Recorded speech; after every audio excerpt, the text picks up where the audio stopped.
آج کا ویلاگ ہم جنید صفدر کی شادی سے شروع کرتے ہیں۔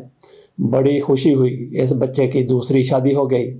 پہلی شادی پر بھی افسوس ہے کہ وہ چل نہ سکی، لیکن اب یہ دعا ہے کہ جس طرح سے یہ شادی دھج کے ساتھ ہوئی ہے، اللہ کرے کہ یہ جوڑی سلامت رہے اور کامیابی سے یہ شادی ہمکنار ہو۔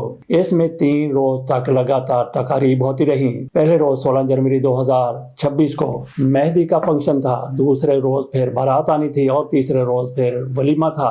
اس میں ہمارے فیلڈ مارشل صاحب بھی شریک ہوئے، وہ کمانڈر آف ڈیفینس فورسز بھی ہیں۔ ان کو بڑے حفاظتی انتظامات میں وہاں لے جایا گیا، ان کے لیے بڑے حفاظتی اقدامات وہاں پہ کیے گئے تھے۔ یہ بھی پتہ چلا ہے کہ فیلڈ مارشل صاحب کو تو سیکیورٹی بہرحال دی ہی جانی تھی۔ وہاں پہ کئی شیلڈ مارشل بھی نظر آئے۔ شیلڈ مارشل کا مطلب اور مقصد یہ ہے کہ ان کے گرد بھی سیکیورٹی کا حصار بنا ہوا تھا، شیلڈ بنی ہوئی تھی۔ وہ کون کون لوگ تھے اس پر میرا خیال ہے کہ نہیں جاتے۔ اس ویلاگ میں ہم تھوڑا سا تذکرہ کریں گے شادی کا۔ ویسے اس پر مہندی میں کیا ہوا، کتنے لوگ تھے، بارات میں کیا کچھ ہوا، اور اس کے بعد پھر ولیمے میں کیا کچھ ہوا، اور مینو انتخاب کا کیا تھا، وہ آپ کے سامنے ایک الگ ویڈیو میں رکھیں گے۔ اس ویلاگ میں ہم بات کر لیتے ہیں مختصر سی ولیمے کے موقع پر کیا ہوا، اس سے پہلے بارات کے موقع پر کیا ہوا، اور سب سے پہلے مہندی کے موقع پر کیا کیا ہوا تھا، کیسے لباس پہنے گئے تھے۔ مریم نواز شریف صاحبہ کی طرف سے بہترین قسم کا میک اپ بھی کیا گیا تھا اور لباس بھی پہنا گیا تھا،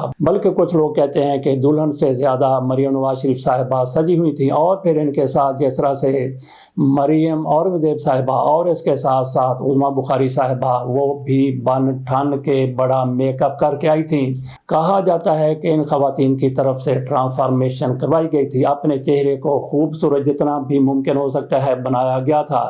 اس بارے میں کہا جاتا ہے کہ آپ ٹیکے لگوا کے یا جس طرح بھی اپنے چہرے کو خوبصورت بنا لیتے ہیں، لیکن کچھ عرصے کے بعد آپ کو پھر بوسٹر لینا پڑتا ہے اس کو برقرار رکھنے کے لیے۔ یہاں پہ ہمیں نظر آیا کہ کیپٹن صفدر صاحب بالکل فاڈی تھے۔ فاڈی کیا ہوتا ہے یا پھاڈی کیا ہوتا ہے؟ یہ پنجابی زبان کا لفظ ہے پھاڈی۔ پھاڈی کا مطلب ہوتا ہے کہ جس کو آخر پہ رکھ دیا جائے۔ مثلا ہم بچپن میں کھیلا کرتے تھے، جس کی باری پہلے آنی ہوتی تھی اس کو کہتے تھے میدی، دوسرے باری والے کو کہتے تھے دولی، تیسری باری والے کو کہتے تھے تیلی۔ تیلی کا مطلب ہوتا تھا کہ اس کی تیسرے نمبر پر باری آئے گی اور میدی پہلے نمبر پر باری آئے گی۔ فاڈی ان میں یہ ہوتا تھا، یا پھاڈی ان میں وہ ہوتا تھا جس کی باری سب سے آخر میں آتی تھی۔ اگر اس میں 6 ہیں تو چھٹے نمبر پر جو بندہ آتا تھا جس کی باری آنی ہوتی تھی اس کو پھاڈی کہتے تھے۔ اسی طرح سے کیپٹن صفدر صاحب وہ بھی پھاڈی نظر آئے، ان کو کہیں دور بٹھایا گیا۔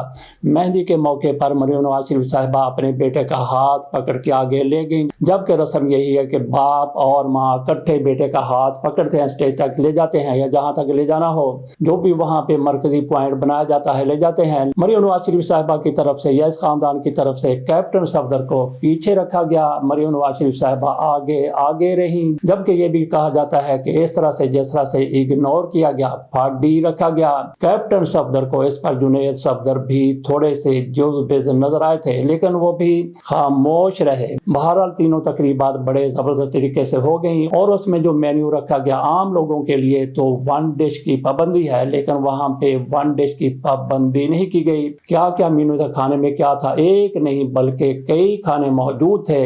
ہمارے ہاں یوں ہوتا رہتا ہے کہ شادی ہال میں چھاپے پڑ جاتے ہیں، اگر 1 ڈش کی پابندی نہ کی گئی ہو تو دولہے کے باپ کو پکڑ کے لے جاتے ہیں۔ وہاں بھی ایک چھاپا پڑ جانا چاہیے تھا، دنیا میں دھوم مچ جاتی کہ دیکھیں وزیر اعظم صاحب کے خاندان میں شادی ہے، مریم نواز شریف صاحبہ پاکستان کے سب سے بڑے صوبے کی وزیر اعلیٰ ہیں، ان کے بیٹے کی شادی ہے اور 1 ڈش کی پابندی کی خلاف ورزی کی گئی تو چھاپا پڑا، اور پولیس والے دولہے کے ابے کو پکڑ کے لے گئے، دولہے کے ڈیڈ کو پکڑ کے لے گئے، دولہے کے باپ کو پکڑ کے لے گئے، کیپٹن صفدر کو پکڑ کے لے گئے، تو دنیا میں بلے بلے ہو جاتی۔ اور جس طرح سے ان کو پیچھے رکھا گیا تھا، پھاڈی بنایا گیا تھا، وہ مکمل ہی پھاڈی بن کے رہ جاتے۔ مہمانوں کی تعداد 1500-1600 سے زیادہ بن جاتی ہے اگر الگ الگ تقریب کو دیکھا جائے۔ مہندی پہ 300 لوگ تھے، اور بارات پہ کتنے تھے بتایا جا رہا ہے کہ 600 یا 700 تھے، 500 تھے، اور ولیمے پہ کتنے تھے 700-800 اس پر بھی تھے۔ اس طرح سے کوئی 1500-1600 لوگوں کو دعوت دی گئی تھی، اور کارڈ پر نام لکھا گیا تھا، کیپٹن صفدر کا نام نہیں تھا، میاں نواز شریف کا نام لکھا گیا تھا اور کلثوم نواز کا نام لکھا گیا تھا۔ تو کچھ لوگ کہتے ہیں کہ مریم نواز شریف صاحبہ کا بھی نام تھا۔ مہمانوں میں بڑے بڑے لوگوں کو بلایا گیا، لیکن وہاں پہ صالح جعفر صاحب نظر نہیں آئے۔ نہ صرف یہ کہ وہاں پہ نظر نہیں آئے بلکہ خبروں میں بھی نظر نہیں آئے. اگر وہاں پہ ہوتے نہ بھی ہوتے, خبر ان کی طرف سے دی گئی ہوتی تو وہ بتاتے کہ کس طرح سے وہاں پہ رحمت کے فرشتے آئے ہوئے تھے, کس طرح سے رحمتیں برس رہی تھی, کس طرح سے کہکشائیں زمین پر آ گئی تھی, میاں نواز شریف کے قدموں میں گر گئی تھیں. بہرحال صالح جعفر نہیں تھے اور ان جیسا اور بھی کوئی نہیں تھا جو اس طرح سے تعریفوں کے پل باندھ دیتا. چلتے ہیں اگلی خبر کی طرف. دوسری خبر ہماری یہ ہے, اس کا موضوع یہ ہو سکتا ہے پنجاب کے رنگ TDCP کے سنگ. یہ محکمہ سیاحت کا پنجاب کا کبھی پہلے یہ مرکزی محکمہ ہوا کرتا تھا, بڑا زبردست محکمہ تھا. بہرحال پنجاب کا الگ ہے, دیگر صوبوں کا الگ ہے. 18ویں ترمیم کے تحت اس کو صرف صوبوں تک محدود کر دیا گیا ہے. بہرحال پنجاب میں اس محکمے کی طرف سے جس طرح سے سیاحت کو فروغ دیا جاتا ہے وہ اپنی مثال آپ ہے. ہم میڈیا کے لوگ ان کے ساتھ گئے. داؤد خیل یہ میاں والی کا ایک علاقہ ہے, وہاں پہ ان کا ریزورٹ بنا ہوا ہے, بڑا خوبصورت ریزورٹ ہے. وہاں پہ ریزورٹ بنانے کی کیا وجہ ہے؟ وجہ اس کی یہ ہے کہ وہاں پہ جو ارد گرد بڑے ہی زبردست تاریخی مقامات ہیں ان کو دکھایا جانا ہوتا ہے. ان مقامات کو ایکسپلور کرنے کے لیے لوگ وہاں پہ جاتے ہیں, دیکھنے کے لیے وہاں پہ جاتے ہیں اور اس ریسٹ ہاؤس میں گیسٹ ہاؤس میں قیام کرتے ہیں. اس ریسٹ ہاؤس کے اندر زپ لائن بھی ہے جس میں ایک سائڈ سے بندوں کو اس طرح سے جس طرح سے خلاباز ہوتا ہے اس طرح سے باندھا جاتا ہے, پیک کیا جاتا ہے. پیک تو نہ کہیں, ایک اونچائی سے تاروں کے ذریعے وہ نیچے آتا چلا جاتا ہے. بڑا ہی خوبصورت منظر ہوتا ہے اور یہ عین دریائے سندھ کے اوپر ہے. دریائے سندھ بہ رہا ہے. آج کل ہم نے دیکھا کہ دریائے سندھ تقریباً جس طرح سے اس کا بہاؤ ہے اس سے 7-8 فٹ نیچے بہ رہا تھا, بڑا آہستہ پانی تھا اور دریا کا دوسرا کنارہ بہت ہی زیادہ دور وہاں سے نظر آتا ہے. دریائے سندھ میں کشتی رانی کی سہولت بھی موجود ہے. اس پر بھی ہم ذرا مختصر بات کریں گے. اس پر بھی الگ سے ایک نہیں بلکہ 2-3 ویلاگ بن سکتے ہیں. لاہور سے ہم کوئی 11:30 بجے چلے تھے, دھند کی وجہ سے لیٹ چلنا پڑا اور وہاں پہ ہم جب پہنچے تو شام ہو چکی تھی, اس لیے اس روز تو ہم نے کوئی ایکسپلور نہ کیا. اگلے روز ہمیں کئی مقامات دکھائے گئے. ہمارے ساتھ گائیڈ تھے اشفاق خان صاحب اور TDCP کے کنسلٹنٹ جو کبھی پتریاٹا میں ریجنل مینیجر ہوا کرتے تھے, اعجاز بٹ صاحب, وہ بھی ساتھ تھے. اشفاق خان صاحب کی طرف سے گائیڈ کے طور پر بڑی زبردست راستے میں بریفنگ دی جاتی رہی. اس کے بعد جو کچھ ہمیں وہاں پہ دکھایا گیا اس حوالے سے بھی ان کی معلومات بہت ہی زرخیز تھیں, بہت ہی رچ تھیں.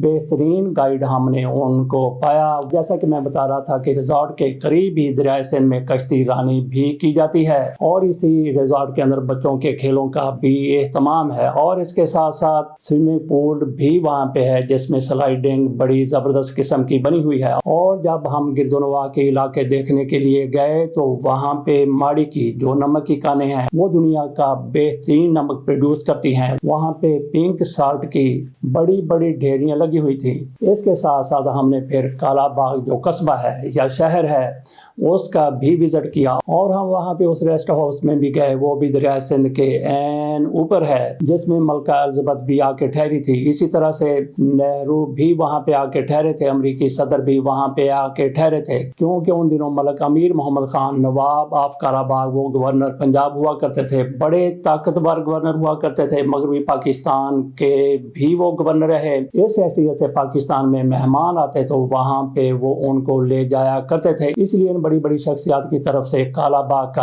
اس شہر کا دورہ کیا گیا اور ان کی یادیں وہاں پہ محفوظ ہیں. آگے چلتے ہیں اگلی خبر کی طرف. یہ نہایت افسوسناک خبر ہے اور یہ کراچی کے حوالے سے خبر ہے. کراچی میں گولڈ پلازا میں آتش زدگی ہوئی. وہاں پہ 6 لوگ تو جاں بحق ہو گئے, باقی زخمی ہونے والوں کی تعداد بھی کافی زیادہ ہے اور 1200 دکانیں جل کے راکھ ہو گئیں. اب یہ صورتحال ہے کہ پلازا مکمل طور پر زمین بوس ہونے والا ہے. یہ خبر آپ کے سامنے رکھ دیتا ہوں. پلازا میں آتش زدگی سے 6 افراد جاں بحق, 40 لاپتہ ہیں. 30 میں سے 11 زخمیوں کی حالت تشویشناک ہے. 1200 دکانیں جل کر خاکستر ہو گئیں. پوری عمارت زمین بوس ہونے کا خدشہ ہے. جاں بحق ہونے والوں میں فائر فائٹر فرقان علی بھی شامل ہیں. اب تک صرف تیسرے روز بھی 75% آگ پر قابو پایا جا سکا ہے. ریسکیو اور فائر فائٹنگ آپریشن میں فائر بریگیڈ, پاک بحریہ, Sindh rangers, KMC, airport fire brigade کے فائر فائٹر شامل ہیں. دیکھنا یہ ہے کہ ایسی آتش زدگی نہ صرف کراچی میں بلکہ لاہور میں, راولپنڈی میں, اسلام آباد میں, ملتان میں بھی ہوتی رہتی ہے. جب آتش زدگی ہوتی ہے تو اس کے بعد بڑا واویلا ہوتا ہے اور اس کے بعد صورتحال نارمل ہوتی چلی جاتی ہے. نارمل ہونے کا مطلب یہ ہے کہ ہماری انتظامیہ بھول جاتی ہے کہ یہ آتش زدگی ہوئی تھی، کیوں ہوئی تھی، کوئی ایسی اصلاح سامنے نہیں آتی، اقدامات سامنے نہیں آتے۔ اب بھی اس پر بڑے بڑے بیانات سامنے آ رہے ہیں۔ پہلے جس طرح سے بیانات سامنے آئے تھے ان کے مطابق عمل کیا گیا ہوتا تو ایسی آتش زدگی سے نجات حاصل کی جا سکتی ہے۔ آخری خبر ہماری ہے، یہ سعید مہدی صاحب ہیں، بیوروکریٹ پاکستان کے رہے ہیں، میاں نواز شریف کے پرنسپل سیکرٹری رہے۔ ان کی طرف سے کتاب لکھی گئی ہے آئی وٹنس، اس میں انہوں نے کئی انکشافات کیے ہیں۔ ہماری بڑی خواہش رہی ہے کہ ان کے ساتھ ملاقات ہو جائے۔ اختر علی مونگا جو ڈی سی رہے، ان کے ساتھی بھی رہے، وہ کہا کرتے تھے کہ سعید مہدی صاحب کے ساتھ ایک مرتبہ میاں نواز شریف صاحب سفر کر رہے تھے تو میاں نواز شریف نے پوچھا کہ ہمارے بارے میں آپ کیا کہتے ہیں، آپ کی کیا رائے ہے؟ تو سعید مہدی صاحب کی طرف سے کہا گیا کہ میاں صاحب آپ آسمان سے، آپ اللہ تعالیٰ سے بہت بڑی قسمت لے کے آئے ہیں۔ ان کے کہنے کا مطلب یہ تھا کہ آج جس طرح سے آپ وزیر اعظم ہیں، جس طرح سے آپ پاپولر ہو گئے ہیں، اس میں اللہ تعالیٰ کا کرم شامل ہے، اور جو آپ کی اپنی صلاحیت ہے اس بارے میں انہوں نے آگے بات نہیں کی۔ ان کی طرف سے جو کتاب لکھی گئی اس میں ذوالفقار علی بھٹو کے بارے میں بھی انہوں نے بات کی ہے۔ وہ کہتے ہیں کہ جنرل ضیاء الحق صاحب جس روز ذوالفقار علی بھٹو کو پھانسی دی گئی تو گاڑی سے جیل کے سامنے سے گزر رہے تھے، انہوں نے اپنے ایم ایس سے پوچھا، ملٹری سیکرٹری سے پوچھا کہ ذوالفقار علی بھٹو کو آج تو سزائے موت دی جانی تھی، ان کو پھانسی دی جانی تھی، تو اس کے بارے میں کیا ہوا؟ تو ان کے ملٹری سیکرٹری نے کہا کہ جناب ان کو پھانسی دے دی گئی ہے۔ تو ضیاء الحق نے کہا کہ میرے ان کے ساتھ بڑے اچھے مراسم ہوا کرتے تھے تو دعا کر لیتے ہیں۔ انہوں نے گاڑی میں بیٹھے ہوئے ذوالفقار علی بھٹو کے لیے فاتحہ پڑھی، اور اس کے ساتھ ہی جو ایم ایس تھے انہوں نے بھی ہاتھ اٹھا دیے، اور اس کے ساتھ ہی ڈرائیور کی طرف سے بھی ہاتھ اٹھا دیے گئے۔ سعید مہدی صاحب اپنی کتاب میں لکھتے ہیں کہ اس پر ایم ایس کی طرف سے کہا گیا تم ہاتھ اٹھا کے دعا نہ کرو، ڈرائیور پر توجہ دو، مسالہ زیادہ لگانے کی ضرورت نہیں ہے۔ یہ سارا کچھ ہم امیر کی طرف سے اپنے کالم میں لکھا گیا ہے۔ تو بہرحال ہماری یہ خواہش رہی ہے کہ سعید مہدی صاحب کے ساتھ ملاقات ہو جائے، اور ایک مرتبہ دو مرتبہ اختر علی مونگا صاحب سے بھی ہم نے اس حوالے سے بات کی تھی، اور آج کے بعد ہم کوشش کریں گے کہ ان کے ساتھ یقینی طور پر ایک ملاقات کر لیں۔ اس کے ساتھ اجازت دیجیے، اللہ حافظ۔